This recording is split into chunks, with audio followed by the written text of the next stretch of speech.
రేవంత్ రెడ్డి పరిపాలన చాలా బాగుందన్న. ఎప్పుడు చూడని మంచి పనులన్నీ చూస్తున్నాం అన్న. సంవత్సరంలో చాలా చేసిన ఎన్నో గవర్నమెంట్ చేయని మంచి మంచి పథకాలు అమలు చేశారు. ఇప్పుడు 200 యూనిట్లు ఎవరైనా ఇచ్చారా ఇప్పటిగా ఫ్రీ? రైతు రుణమాఫీ చేస్తామని చేసిరా?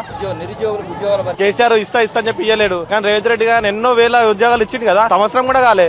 సిన్సియర్ గా చేస్తున్నారు, ఏదన్నా కరెక్ట్ గా లేకపోతే తీసేస్తున్నారు. బాగుంది, ఇలా చేయడమే కరెక్ట్. ఎందుకంటే చాలా మంది దాంట్లో భయం కూడా ఉంటది కదా, అరే ఇలా చేస్తున్నాము, ఇలా చెయ్యొద్దు, అది ఇది అని భయం కూడా ఉండాలి కదా. భయం లేకపోతే వాళ్ళకి నచ్చినట్టు చేస్తున్నారు, కరెక్ట్ గా ఏది ఉండట్లేదు. అదే కదా కావాల్సింది, మంచిగా ఉండాలి. ఈ ప్రభుత్వం ఇంతవరకు కొన్ని కార్యక్రమాలను ప్రతిష్టాత్మకంగా తీసుకురావడం అయితే నిజంగా మెచ్చుకోవాల్సిన విషయము. మహిళలకు ఉచిత బస్సు, 0 కరెంటు బిల్లు, అలాగే రైతులకు రుణమాఫీ. నిజంగా చెప్పాలంటే రేవంత్ రెడ్డి గారి పాలన డేరింగ్ అండ్ డాషింగ్ అండి. ఇంకొకరు అయితే చేసేవాళ్ళే కాదు.